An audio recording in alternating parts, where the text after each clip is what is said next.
Hello everyone, welcome to my channel के education. कैसे हैं आप सभी लोग? आई होप आप सभी लोग अच्छे होंगे। तो जैसे कि आप लोग जानते हैं कि मैंने पिछली वीडियो में इस्लामिक आक्रमण के बारे में पढ़ाया था।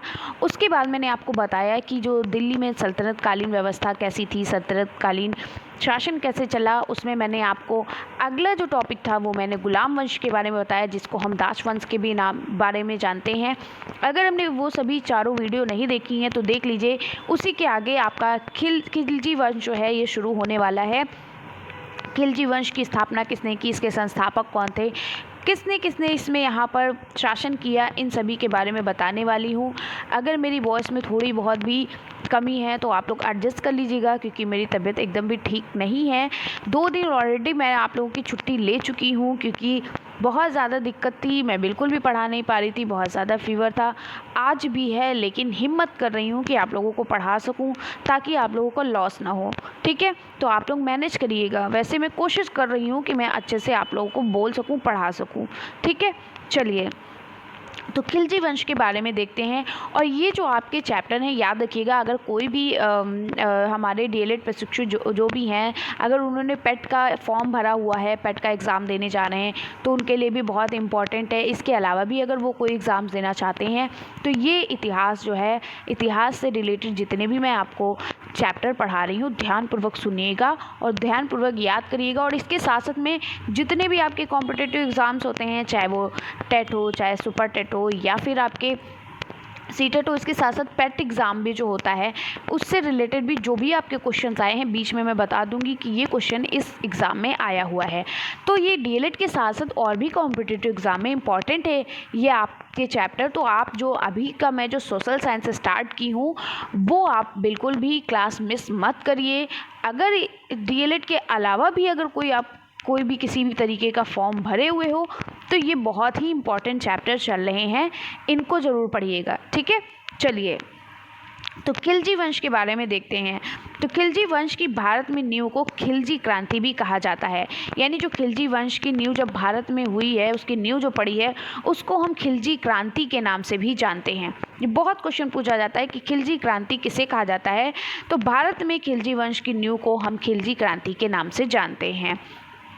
इसके बाद बताएगा कि खिलजी वंश का हम संपूर्ण इतिहास देखते हैं। ठीक है, अब इसके पूरे इतिहास के बारे में बात करते हैं। तो खिलजी वंश का नाम जो है, यानी जो डायनेस्टी नेम है इसका, खिलजी वंश ही है। ठीक है, इसकी आधिकारिक भाषा यानी किस भाषा में ये थी, तो ये फारसी भाषा में था। धर्म जो यानी जो इसमें संस्थापक थे, यानी जो इनको जो शासन चला रहे थे, वो किस धर्म के थे, तो वो सुन्नी इस्लाम थे, आधिकारिक थे। ठीक है, इन्होंने किस क्षेत्र में अपना फैलाव किया, कहाँ कहाँ शासन किया, किस क्षेत्र में, तो गुजरात में, मालवा में, उज्जैन में, दिल्ली में। तो आपको पता ही है सल्तनत कालीन के अंतर्गत ही ये आता है, और सल्तनत कालीन दिल्ली से ही शुरू हुआ, बाद में वर्तमान भारत और पाकिस्तान के कुछ इलाकों में। ठीक है, चलिए इसकी स्थापना किसने की, बहुत क्वेश्चन पूछा जाता है कि खिलजी वंश की स्थापना किसने की। ये पेट में पूछा गया है question, previous year question paper उठाकर देख लीजिएगा। अगर आप पेट का फॉर्म भरे हो, एग्ज़ाम देने वाले हो, तो देख लीजिएगा, बहुत पूछा गया है कि खिलजी वंश की स्थापना किसने की थी। तो खिलजी वंश की स्थापना 13 जून 1290 ईस्वी को जलालुद्दीन फिरोज खिलजी ने की थी। किसने की थी? जलालुद्दीन फिरोज खिलजी ने की थी। ठीक है, ये जो जलालुद्दीन फिरोज थे, इन्होंने जब शासन शुरू किया था तो इनकी उम्र कितनी थी? 70 वर्ष के थे ये। ठीक है, कितने वर्ष के थे ये? 70 वर्ष के थे, यानी इनकी आधी से ज़्यादा इनकी उम्र बीत चुकी थी। तो इनका यही उद्देश्य था कि अब मैं शांतिपूर्वक एकदम बहुत ज़्यादा ही नहीं, बहुत शांतिपूर्वक, इनका ज़्यादा शासनकाल नहीं चला, क्योंकि ऑलरेडी इनकी उम्र 70 वर्ष हो चुकी थी। तो इन्होंने सोचा कि मैं शांतिपूर्वक ही अपना सारा ये शासन चलाऊँगा। अब मेरी वो एज नहीं है कि मैं बहुत ज़्यादा आक्रमण कर सकूँ। ठीक है, तो इसने गुलाम वंश क्या किया, गुलाम वंश के शासन को क्या किया, हरा कर। किसने? जलालुद्दीन। किसने किया था? जलालुद्दीन खिलजी ने। ये जो जलालुद्दीन खिलजी हैं, इन्होंने क्या किया, इससे पहले मैंने गुलाम वंश पढ़ा था ना, तो इन्होंने क्या किया, गुलाम वंश के शासक को हरा कर क्या किया, अपने खिलजी वंश की नींव डाली। ठीक है, अब राजधानी की बात करते हैं। तो जलालुद्दीन खिलजी ने अपनी राजधानी किलोखरी को बनाया, और राज्यभिषेक भी यहीं हुआ था। किलोखरी जो था वो दिल्ली से पास में ही था, क्योंकि इनकी उम्र 70 वर्ष थी। तो किलोखरी जो था वो दिल्ली के एकदम करीब था। ठीक है, तो इन्होंने सोचा हम दिल्ली के एकदम करीब ही अपना शासन शुरू करेंगे, वहीं पर अपना शासन करेंगे। ठीक है, इन्होंने वहीं पर अपना राज अभिषेक किया। ठीक है, तो जलालुद्दीन खिलजी ने अपनी राजधानी किलोखरी को बनाया। इसका इन्होंने क्या किया, राज अभिषेक भी यहीं पर शुरू किया। इन्होंने अपने यहाँ पर राज अभिषेक भी यहीं हुआ था इनका। ठीक है, चलिए आप देखते हैं इनमें जो प्रमुख शासक हैं वो कौन कौन से आए। तो पहला तो आपको पता है जलालुद्दीन खिलजी, जो 1290 ईस्वी से 1296 ईस्वी तक इन्होंने अपना शासन किया। उसके बाद इनके बाद आते हैं अलाउद्दीन खिलजी। इनका यहाँ पर अहम रोल था। अलाउद्दीन खिलजी जिन्होंने खिलजी शासन को चलाया। इनका सबसे ज़्यादा अहम रोल जो है खिलजी वंश में वो है अलाउद्दीन खिलजी का। ठीक है, इन्होंने 1296 से 1316 ईस्वी तक अपना शासन चलाया। फिर शिहाबुद्दीन उमर खिलजी आते हैं, उसके बाद आते हैं कुतुबुद्दीन मुबारक खिलजी, फिर आते हैं नसीरुद्दीन खुसरो शाह। ठीक है, अब हम देखते हैं जो खिलजी वंश का जो प्रथम शासक है वो कौन था। जलालुद्दीन खिलजी था। अभी मैंने आपको बताया कि इन्होंने क्या किया था, इन्होंने गुलाम वंश को हरा कर क्या किया, अपना खिलजी वंश शुरू किया। और अंतिम शासक जो इसके थे वो थे नसीरुद्दीन खुसरो शाह। बहुत पूछा जाता है कि खिलजी वंश का प्रथम शासक कौन था और खिलजी वंश का अंतिम शासक कौन था। तो खिलजी वंश का प्रथम शासक जलालुद्दीन खिलजी थे और इनके अंतिम शासक जो थे वो थे नसीरुद्दीन खिलजी। ये देखिए यहाँ पर मैंने नोट भी किया है। ठीक है, चलिए कई जगह अंतिम शासक का नाम गयासुद्दीन खिलजी भी मिलता है, तो इससे आपको परेशान नहीं होना है। आगे बढ़ते हैं। इस जो शासक जो चला था इसमें कुछ प्रमुख कवि भी थे। इस शासक में कौन कौन से कवि थे चलिए देखते हैं। तो अमीर खुसरो जो थे वो खिलजी शासक के ही प्रमुख कवि थे। इनका मूल नाम मोहम्मद हसन था। जो अमीर खुसरो थे इनका जो मूल नाम था वो था मोहम्मद हसन। ये एक सूफ़ी संत थे। अमीर खुसरो बलबल से लेकर मोहम्मद तुगलक तक दिल्ली दरबार में रहे। इन्हें तूतीय हिंद यानी भारत का तोता नाम से भी जाना जाता है। और ये क्वेश्चन आपके हिंदी में बहुत पूछा जाता है, मोस्ट इम्पॉर्टेंट है ये हिंदी में बहुत पूछे जाते हैं। जो कवि हैं हमारे अमीर खुसरो बहुत पूछे जाते हैं और इनमें ये पूछा जाता है कि तूतीय हिंद के नाम से किसे जाना जाता है। तो भारत का तोता या तूतीय हिंद के नाम से हम अमीर खुसरो को जानते हैं। ये आप ध्यान से नोट कर लीजिएगा कॉपी में, क्योंकि ये बहुत क्वेश्चन आपके हिंदी में पूछा जाता है और हर जगह पूछा जाता है। जो भी कॉम्पिटिटिव एग्जाम से उसमें ज़रूर पूछा जाता है। ठीक है, फिर इसके बाद हैं हसन देहलवी।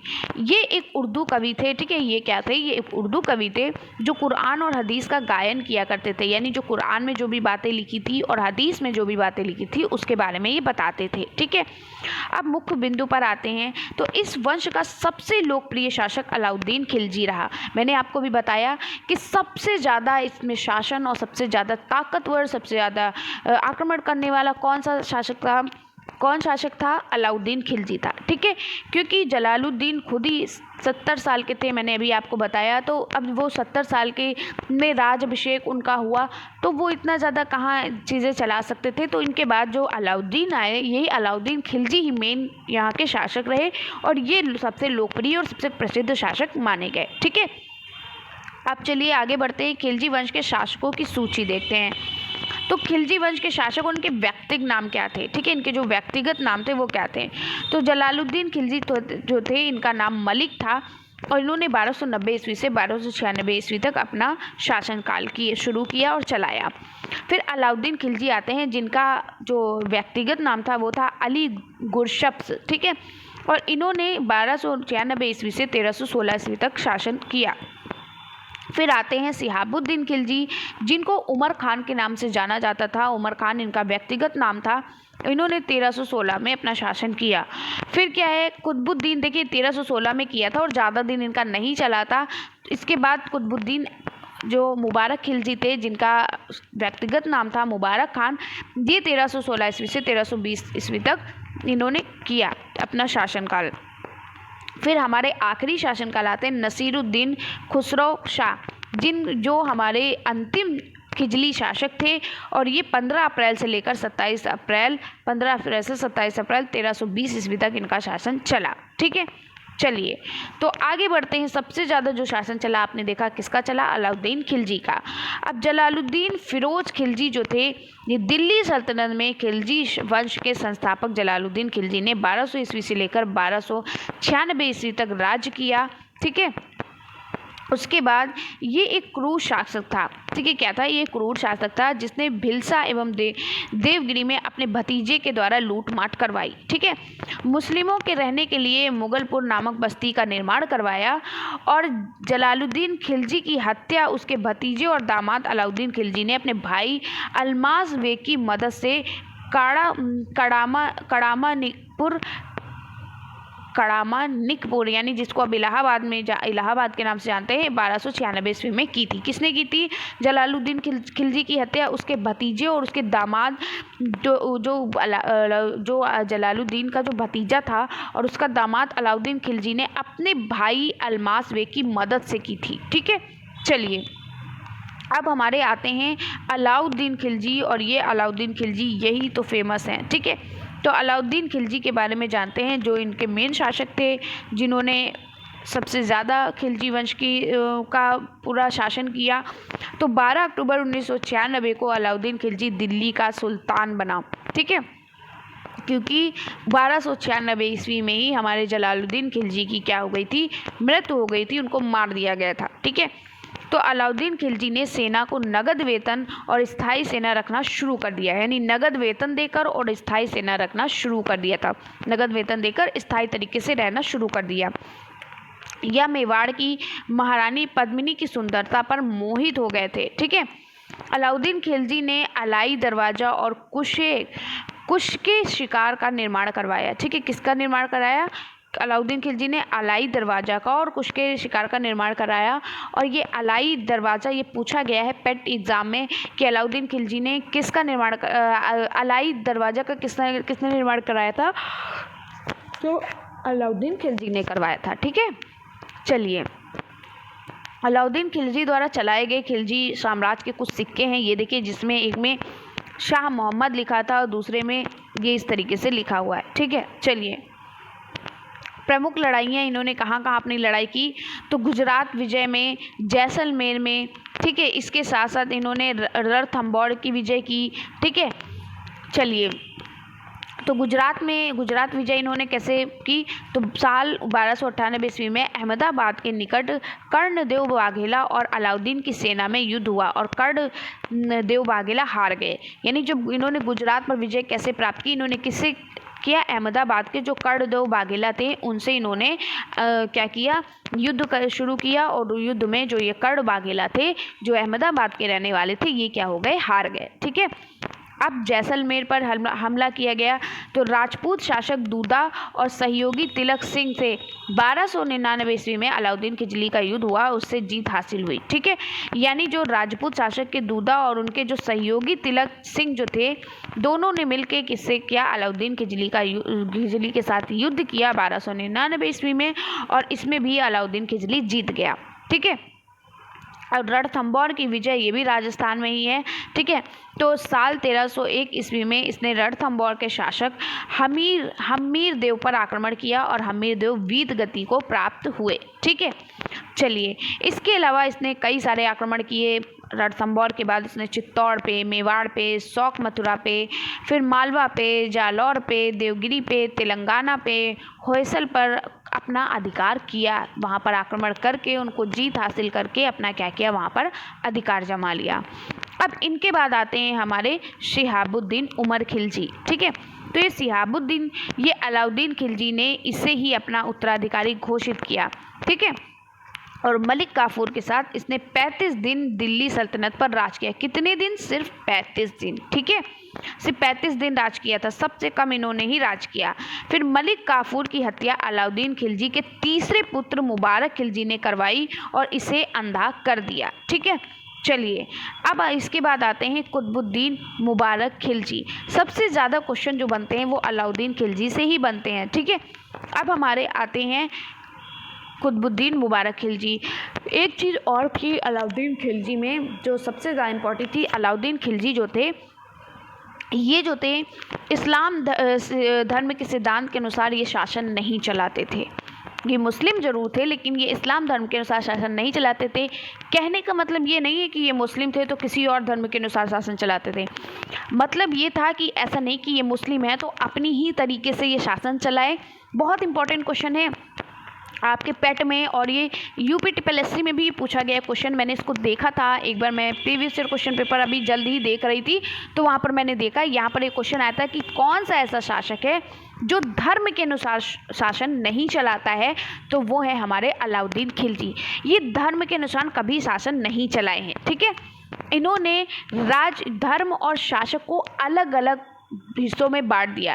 यानी धर्म ऐसा नहीं कि आप इस्लाम धर्म के ये थे तो इस्लाम धर्म के अनुसार ही, ये मुसलमानों के अनुसार ही शासन चलाए, नहीं। इसने अपना जो शासन है वो धर्म और शासन दोनों को बांट रखा था, ठीक है। ये अपने शासन को अलग तरीके से चलाता था, शासन को सभी को एक समान समझ के चलाता था और धर्म इसके लिए अलग था, ठीक है। तो ये कभी भी धर्म के अनुसार, इस्लाम सिद्धांत के अनुसार ये शासन नहीं चलाया इसने। जब भी चलाया तो सभी को एक समान समझ के ही चलाया, ठीक है। अब हमारे आते हैं कुतुबुद्दीन ऐबक। ये बहुत इंपॉर्टेंट बात थी जो मैं बीच में भूल गई थी, तो मैंने आपको यहाँ पर बताया। तो अलाउद्दीन खिलजी की सबसे अच्छी बात ये थी कि ये किसी भी शासन को चलाने के लिए धर्म की सहायता नहीं लेता था कि जो भी धर्मी हमारे धर्म के लोग हैं वही हमारा साथ देंगे, इस तरह से नहीं था। धर्म को इसने और अपने शासन को अलग अलग बांट रखा था। बांट रखने का मतलब ये है कि धर्म अपनी जगह पे और शासन अपनी जगह पर, ठीक है। ये बात कही गई है यहाँ पर, यानी ये सभी को एक समान समझता था और धर्म ऐसा नहीं कि धर्म के अनुसार ये शासन चलाए।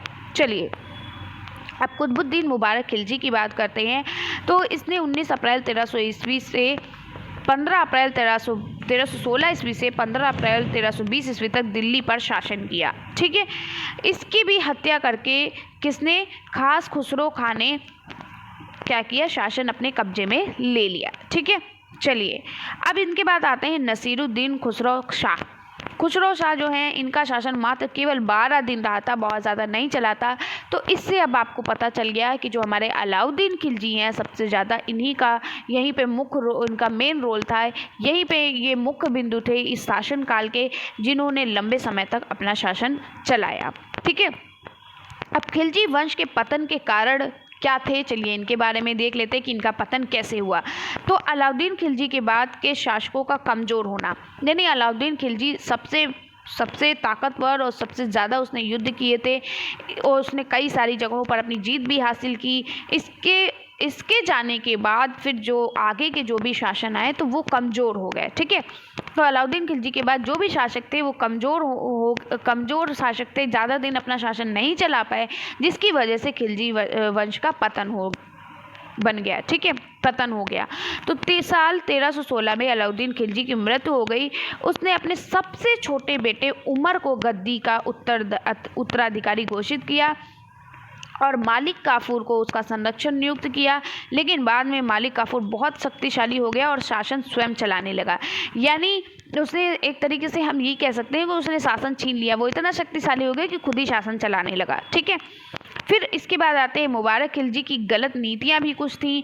मुबारक खिलजी जब आए तो मुबारक खिलजी ने गद्दी पर बैठते ही सभी सैनिकों को 6 माह का अग्रिम वेतन दे दिया, यानी 6 माह का पहले से ही उन्होंने क्या किया, वेतन दे दिया।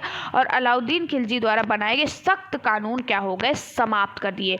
यानी उसके द्वारा बनाए गए सख्त जो कानून थे वो समाप्त कर दिए गए। उसने बहुत सख्त कानून बनाए थे, ठीक है। उसने ये नहीं कहा कि धर्म को लेकर चलो या इस तरीके से लेकर चलो, उसको सिर्फ और सिर्फ क्या था, शासन करना था, ठीक है। तो वो अच्छी तरीके से बहुत सख्त कानून की व्यवस्था करके उसने अपने शासन को शुरू किया था।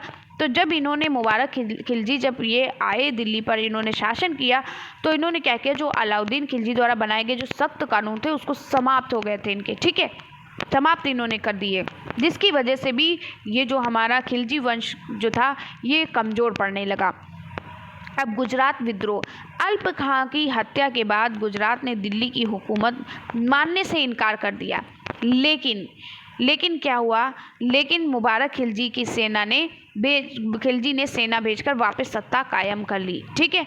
अब देवगिरी हिंदू राजाओं का विद्रोह। हरपाल देव ने मुबारक खिलजी का विरोध किया, लेकिन हारने के बाद उसकी जिंदा खाल खिंचवा ली गई, ठीक है। चलिए, आंतरिक विद्रोह क्या था? अलाउद्दीन खिलजी ने मलिक काफूर को अपना करीबी बनाया, वही मुबारक खिलजी ने खुसरो को अपना प्रिय बनाया है। ठीक है। अब उत्तराधिकारी का अयोग्यता, तो उत्तराधिकारी की अयोग्यता कैसे हुई? अलाउद्दीन खिलजी के बाद कोई भी खिलजी वंश का शासक उसके जितना बुद्धिमान और चालाक नहीं हुआ, इसलिए उत्तराधिकारी की जो योग्यता थी वो खत्म हो गई। ठीक है। तो इस तरीके से हमने खिलजी वंश के बारे में पढ़ा, जिसमें हमने पढ़ा कि खिलजी वंश का जो संस्थापक था, जिसने न्यू खिलजी वंश की डाली थी, वो हमारे जलालुद्दीन फिरोज़ थे। लेकिन ये खुद पहले से ही 70 वर्ष के थे जब ये जब उत्तराधिकारी बने, ये राज अभिषेक इनको बनाया गया, ये राज अभिषेक बने तब ये 70 वर्ष के थे, तो इसलिए इनका ज़्यादा शासन नहीं चला। इनके बाद आए अलाउद्दीन खिलजी। अलाउद्दीन खिलजी ने बहुत लंबे समय तक अपना शासन किया, क्योंकि वो बहुत चालाक और बहुत बुद्धिमान था, इस वजह से उसका शासन लंबे समय तक चला। इसके बाद जैसे जैसे जब अलाउद्दीन खिलजी की मृत्यु हुई और जब भी जिन्होंने शासन किया, अभी मैंने आपको बताया कि किन लोगों ने शासन किया, तो उस शासन में वो लोग ज़्यादा समय तक नहीं चला सके शासनकाल, जिस वजह से खिलजी वंश का पतन हो गया। ठीक है। तो कैसी लगी वीडियो कमेंट्स में ज़रूर बताइएगा, और वीडियो अच्छी लगी है तो लाइक ज़रूर करिएगा, और कमेंट्स में ज़रूर बताइएगा समझ में आया कि नहीं आया, और सब्सक्राइब कर लीजिए अगर आप चैनल पर नए हैं, और वीडियो को ज़्यादा से ज़्यादा शेयर करिएगा।